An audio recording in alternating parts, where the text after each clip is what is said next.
Joining us now from Rome is Ursula Murat, Director of Digital Strategy and Social Media at EWTN News. Ursula, great to see you.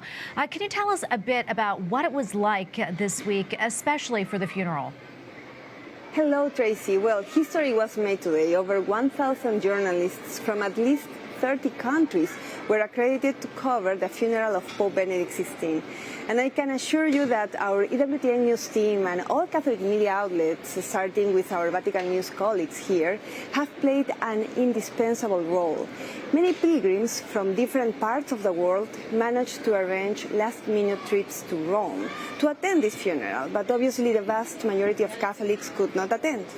For that reason, we have been working to keep our audience up to date since the news of Benedict XVI's death broke on Saturday, letting millions of people give their final farewell to Pope Emeritus Benedict XVI from wherever they are.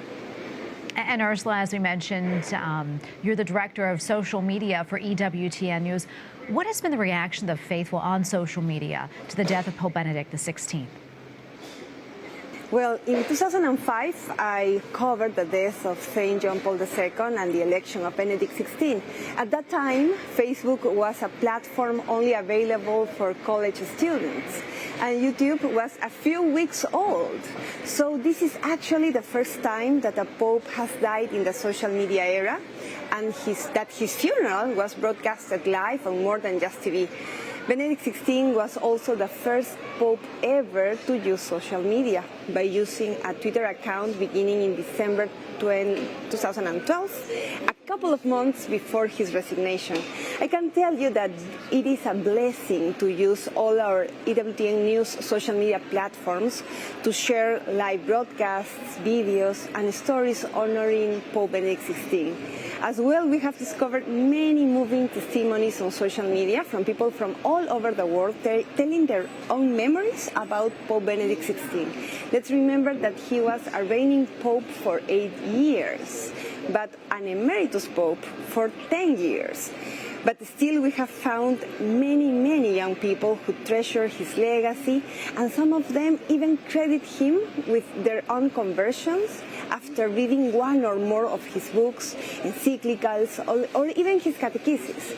I think that beyond the massive reach and millions of views that every single social media post about Pope Benedict XVI has had this week, the most significant use given to social media during these days is that millions of people from different backgrounds and even faiths have been united in prayer for the repose of Benedict XVI's soul and in gratitude for his life.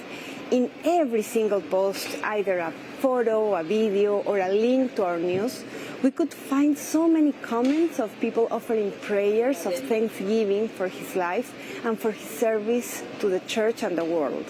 Ursula, we have about a minute left, but I'm curious, what are some of the memories, do you think, that you'll have of this week and, of course, the historic service that you witnessed today?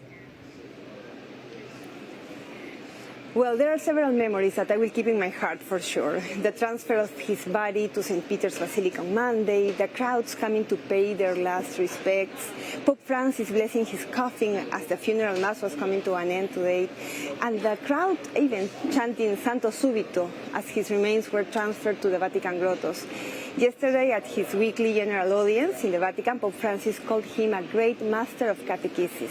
In the years to come, I really hope that digital platforms will allow new generations to discover his legacy and teachings, but overall, his humble and holy life as a world leader, a magnificent theologian, and a spiritual father. So if you missed today's broadcast of the beautiful funeral mass, or if you want to read Pope Francis' homily, you can visit our EWTN YouTube channel and Facebook page, Twitter, Instagram accounts, as well as our different websites. Ursula, thank you so much for taking the time to speak with us, and thank you for the wonderful coverage. We appreciate it. God bless you.